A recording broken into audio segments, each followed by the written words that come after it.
Welcome to the Affirm Wellness Podcast, where we will explore the many facets of wellness. In each session, we'll dive into inspiring stories, give expert tips, and practical advice to help you live a healthier, more fulfilling life. In this session, we will discuss our experiences in dealing with difficult people, including some of the common traits that we've seen and ways that we've navigated through those interactions. Hi, Deshauna. You look lovely today. Thank you, as do you, as always. I appreciate it. How are you feeling today? I'm feeling rested. I'm super excited that I got some rest last night. And also, before I went to bed, I did a lot of planning for the future for 2025. I'm super, super excited. And like I said, just feeling rested and ready to talk about our hot topic today. Great.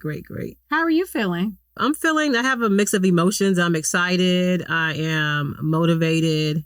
But at the same time, a little bit exhausted. There's just so many things on my plate and just trying to find a little bit of balance. Definitely planning for next year and, trying to figure out what next year is going to look like. So I'm excited about that. Yeah, I can definitely agree with you. It's a exciting part of the year, but then also it's kind of nerve-wracking to make sure that, you are doing a proper planning in order to get prepared for the new year. And, keeping up with the holiday schedules and all of those different things. But we're going to be okay. Definitely. One thing I am excited about is that the election season is over. It was giving me a headache. Agreed. And I'm just happy it's over with. A lot of people are disappointed. A lot of people feel a little bit hopeless, but I'm optimistic and hopeful. That's just the mindset that I have about anything, even when it's not exactly the way I would like it to be, but I'm always optimistic and hopeful. And so, but I'm just happy the holiday season is coming and not having to get mails and phone calls and things about voting. It was very exhausting. Yeah, I agree. And, it's a good reminder that we just kind of have to focus on the things that we can control as we move forward. Your success is oftentimes in your own hands. There's a lot of things that you can control. And make sure that you're taking care of yourself post-election. If you need a break from some of the news and things like that, that you do that so that you can recenter yourself. Definitely. Yeah, I didn't watch it at all. It's for my own mental health. I understand it was overwhelming, but I've taken my own advice and done some decompression and just kind of taken a break from social media and the news as it relates to, post-election. So I am so excited. Today, we are going to talk about dealing with difficult people. Some people are going to be difficult, and sometimes all you can do is just smile and be patient with them. We just have to remember that it's just not about me and necessarily what I'm doing. It's more about what's going on in their lives. Bubemi, how would you define a difficult person? I would say for me, a difficult person, my thoughts about difficult people has evolved over time. I think one of the things that I would highlight for someone that is difficult is someone who always is cynical, because I'm a very optimistic person. And so cynicism or negativity is exhausting for me, meaning that, like, for example, if there's a situation that's going on with somebody and you try to support them and, show them a different option or a different viewpoint, they just have difficulty getting outside of that mindset.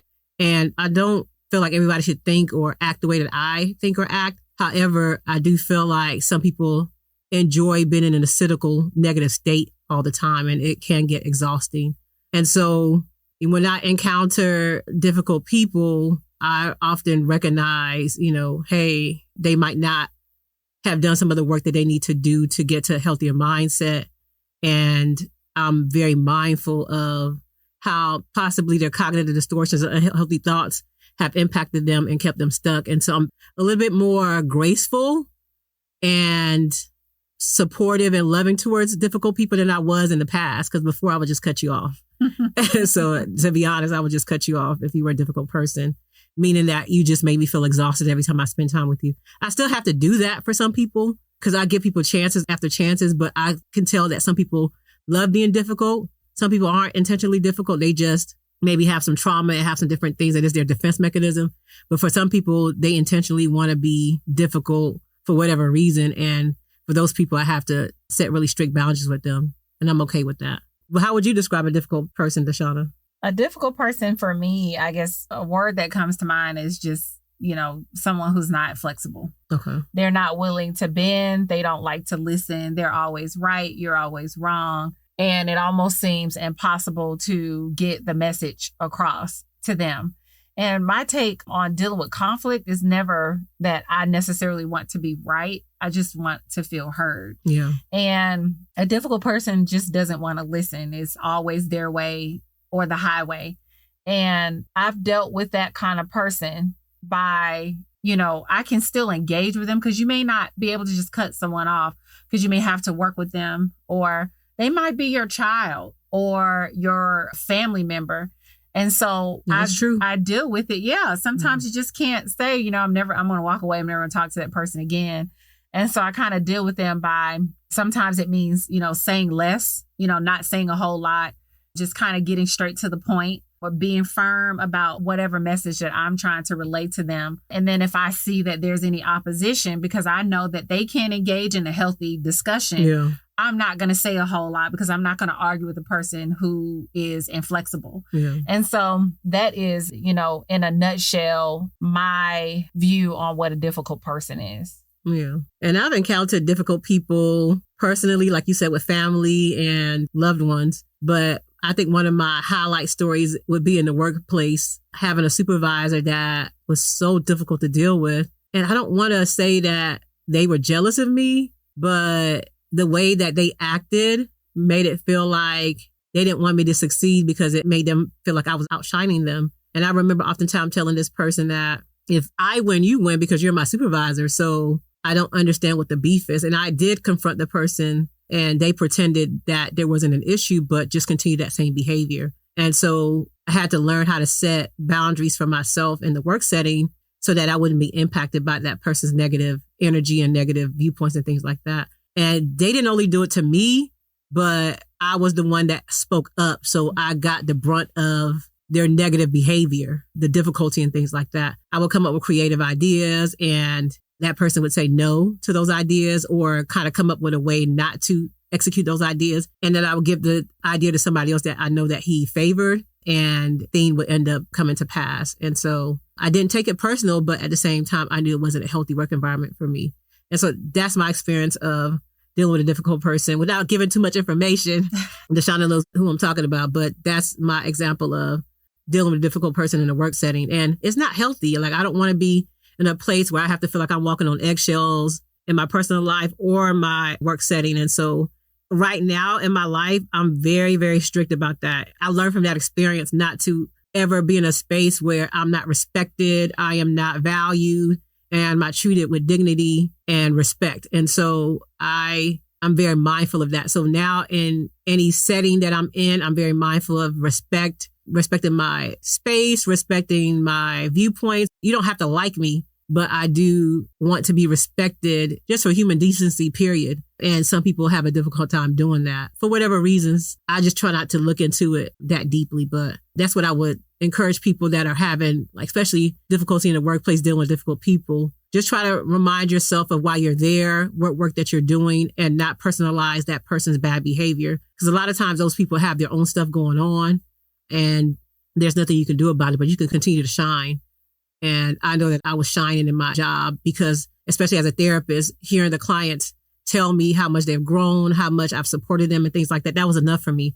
I didn't need the accolades from my difficult person in my work setting at that time. I was able to get it from the clients. So I'm grateful for that. Bubami, a lot of people say that they think that, there's a magic wand that you wave and overnight you can just kind of set those boundaries or for yourself in terms of how you want to be treated. They may look at you and they may say, oh my gosh, it was magic. How did she start to learn how to teach people how to treat her or drown out the noise with some of these difficult people? What would you say is like your aha moment? What kind of led you to be able to do that, to be able to set those boundaries and teach other people how to treat you and not be so bothered by the difficult people? That's a good question, Deshauna. And I think you're right. A lot of people always ask me that. How you get to that point where part of it is my personality. I just always had a don't care personality. I didn't want to curse, but I don't care personality, meaning that I've always liked myself and loved myself as a little kid. But also a lot of it is work in the sense of like understanding personal bill of rights. One of the things with personal bill of rights, I always tell people is that we all have personal bill of rights. The issue is that sometimes we know that we have personal bill of rights, but we forget that other people have their own personal bill of rights. And personal bill of rights are basically rights that we all have just for the mere fact that we're human. We don't earn it. We don't, work hard for it. We don't do anything extra for it. But just because I'm human, I deserve dignity and respect. So those are personal bill of rights, kind of like the Constitution personal bill of rights. It's just for your own human personal bill of rights. And so examples is I have the right to be angry. I have the right to not like something. I have the right to have a good life. I have the right to be happy. Things like that are examples of personal bill of rights. And so what I recognize is that I have those rights and so do other people. Sometimes people recognize that they have those rights. They don't recognize that other people have those rights, or they recognize other people have those rights, but they don't think about themselves having those rights. And so I recognize that I have those rights to think and feel, and so do other people. So even if I don't agree with it or I don't like it, I respect it. I respect difficult people. But at the same time, I can set boundaries with them where they don't impact me in a negative way. So I recognize, hey, that person is showing up the way that they're showing up, how they want to show up, and I can't do anything to change it or fix it. So I'm just going to respect where they are, but at the same time, recognize in my mind what boundaries I want to set. Oh, that person, I can't talk about personal things, or that person I don't feel safe with. I can't go into any detail with them about certain things because they'll use it against me. So I recognize the way somebody moves or acts and things like that. I recognize how I can relate to them, how I can connect with them. And that gives me the guide and the wisdom to be able to navigate these relationships.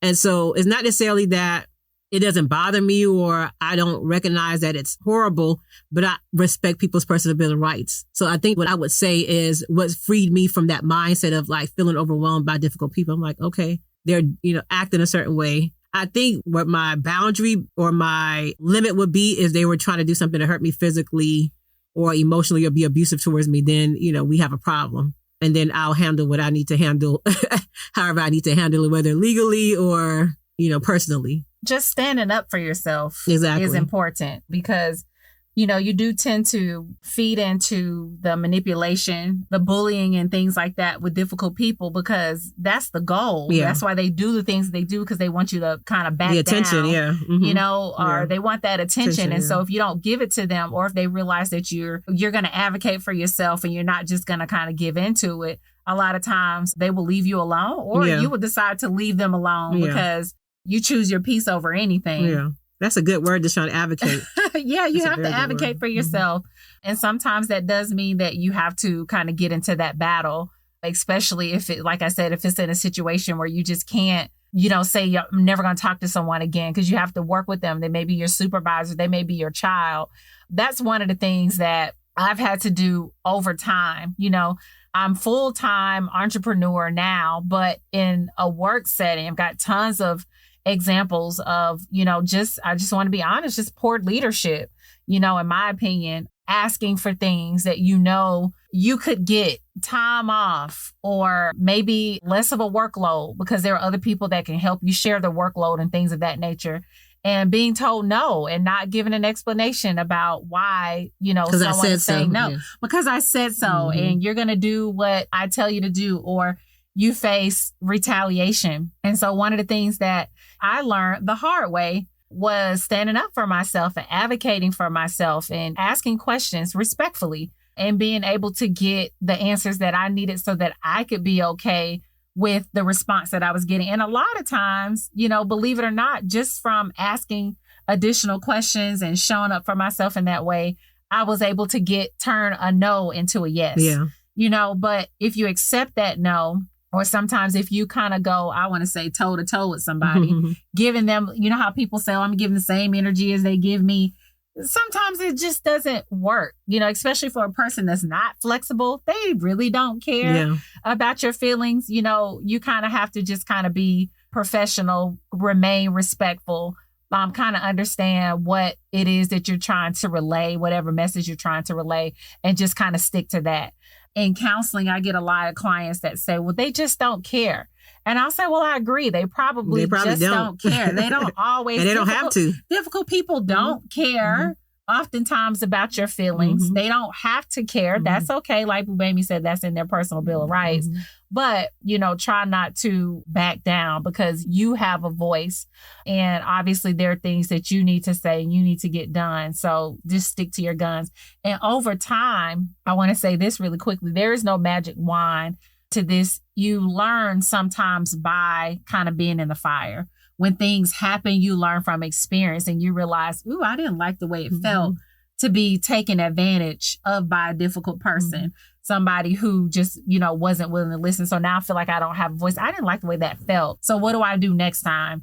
I have to take up for myself. I have to say, no, I have to set that boundary and that precedence in terms of how I want to be treated. Yeah. And just like you said, they don't have to care. And you also don't have to participate in the mess of what they're doing as well. And so I think, Deshauna, you brought up a very good point about advocating for yourself and speaking up for yourself, because a lot of people are scared to speak up for themselves. And the irony of it is, in the example that I gave earlier in the work setting, there was another person that was experiencing the same thing that I was experiencing and didn't speak up. And it wasn't until I got to that department that they started speaking up. And they thanked me when they left, because eventually they couldn't take it anymore and left. But before they left, they wrote me a card and told me how much that my outspokenness and my ability to advocate for myself left an impression on them. And they took that along with them in the new job settings and different places that they've been. They've never let that happen to them again. They've always advocated for themselves. And my ability to advocate for myself and speak up for myself has stayed with them throughout their career now. And so you just never know who you're impacting by just advocating for yourself and standing up for yourself. Because I'm never afraid to do that, because I know that if I do not do that, then it's going to impact my sanity and my experience in the work setting. And those people in those roles don't own the position. And so Deshauna brought up something that I had a client tell me the other day about asking questions. And, they were feeling pressured and feeling overwhelmed. And simply asking a question to the right people gave them the clarity that they need on how to navigate and move and connect the way that they needed to move and connect. And so ask questions if you need to ask questions. Advocate for yourself, meaning that reach out to people that you see are standing up for themselves to get some pointers, not in a negative way, because some people stand up for themselves in a hostile way. You don't want to do that. You have to be mindful of, how you stand up for yourself. 3 questions that I always tell people to ask themselves when they have a lot of things going on that they're frustrated about and want to communicate with somebody else is, what am I thinking? How am I feeling? And what do I need? The reality is most people don't care about what you're thinking and how you're feeling. But if you're clear on what you need, you could communicate that need. And I realized that at the job setting, you might not be able to express your feelings or your thoughts the way that you want to. But if you're clear on exactly, hey, I need time off for this, that, and the other, is a little bit clearer than, oh, well, I'm so sad today because, and sometimes those things can be used against you, or especially if you're dealing with a difficult person, that can be used against you. So be clear on exactly what you want to communicate before you communicate with somebody, especially a difficult person. Because oftentimes, as a therapist, I care about your feelings and your thoughts, but the everyday person might not. And so it's important to be mindful of that. And they're looking for loopholes. Exactly. They're looking for loopholes. If you leave it open-ended and you say, well, I kind of, sort of, example, oh, I think I kind of want to take off next week, but I'm just kind of not sure of if it's too soon because I just took some time off last month, as opposed to I need next week off. I need Monday through Friday off. Here's the request, right? That's a little different. Yeah. Because again, we're kind of always looking for loopholes, or, if someone says, well, can I borrow this or can I get this from you? Right. And if you say no, no means no. No is a complete sentence versus, someone who's trying to manipulate you. They may be able to ask you a different way or request it in a different way. And because, again, they kind of know what your vulnerabilities are, you're able to say yes, even though you wanted to say no. That's a whole different conversation just about boundaries and things like that. The main lesson for me, the main thing for me in kind of dealing with people and professionally and personally over the years is that, like I said, I want to be heard. I can't force anybody to do anything that they don't want to do. But if I realize that someone is not listening, they don't care about my concerns, they're being inflexible, they're always the victim, that teaches me how I need to move forward. And that's moving forward with caution because I don't want anybody to take advantage of me or manipulate me into doing something that I don't want to be done. Yeah. Or even take you out of your character. Yeah. Because, that person almost took me out of my character several times. I had to breathe. Yeah. I had to breathe. I had to really go and breathe. I remember one time crying in somebody's office because I was so angry because I just really wanted to get physical with somebody. But I knew that I couldn't get out of my character. And that's what they wanted. They wanted me to do that. And they knew something important was going on that day. I had gotten awarded something and they didn't like that. And they wanted to like put me down. And I cry when I'm angry. And so I cried and I was able to breathe and I still got awarded what I needed to get awarded. But I remember plenty of times wanting to, like you said, get out of character. And I was so proud of myself that I didn't because I maintained my peace and I know how I want to behave and how I want to show up, right? And that leaves an imprint. They seem to sleep fine at night, right? Knowing that they've gotten what they wanted. But if you get out of character, even driving, right? Has anyone ever cut you off on the road or flipped you off and you wanted to respond and react so bad, but you didn't. And you were so happy because you kept your composure and you prayed about it, or you may have even vented on the phone. You may have called me or called somebody and said, oh, you know what happened? But you didn't respond or react or give it the energy that it needed. Yeah. Because that's going to impact you more in the long run because you know how you want to show up. Exactly. Exactly. And I think that in itself has elevated me in my career personally and professionally in so many different ways because people do watch. Like, believe it or not, people are watching. Yeah. And I've gotten, the irony of it is, when this person eventually left, that was a difficult person. There were so many things said about the person. I didn't say anything back. I just kind of listened when people were talking about this person. And everything that I was experiencing, these people were saying about this person. And I just kind of laughed because sometimes you can feel like you're alone in going through certain things when it's just that person's character. You can't change another person's character. You can try to influence it, but you can't change anybody's character. And so I did try to influence the character several times, but, eventually it's exhausting and I have to move on with my life. And I want to say this lastly, there have been times where I have spoke up about something that someone was doing and it changed their perspective because I think you said it earlier. No one had ever said anything or maybe they did say something, but just that time I said, hey, went to that person and took those issues to that person and they listened and there was a change in how they treated me. I don't know how they were treating other people that didn't speak up. But that's also empowering too. Yes. Even if something like this, even if you encounter, that's something else that I get too, that a lot of people will say, especially in therapy, I tried to do this with this person 5 times this year or different people and it didn't work. Continue to try it. Don't back down. Continue to be consistent because there have been tons of times where I brought things to people and in my mind, I didn't know if it was going to make an impact, but it did. And that was so empowering for me. Yeah, exactly. So I think a good takeaway from this topic on dealing with difficult people is that difficult people can be some of our best teachers. And the lessons that we learn from them can teach us patience, can teach us how to let go, can teach us how to be compassionate, how to forgive, how not to behave like we just talked about, and also to set healthy boundaries.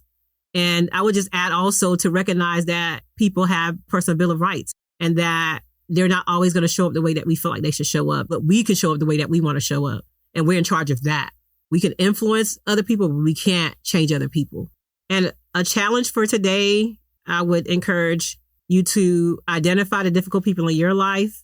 And I want you to think about some of the things that you've learned from these difficult people and also think about ways to advocate for yourself. That would be the challenge for today's session. Until our next session, it's been a pleasure. Thank you for listening to us. Thank you for joining us. Remember, wellness is not a destination, but a process, and every step you take matters. Until next time, stay grounded, stay connected, and keep prioritizing your well-being.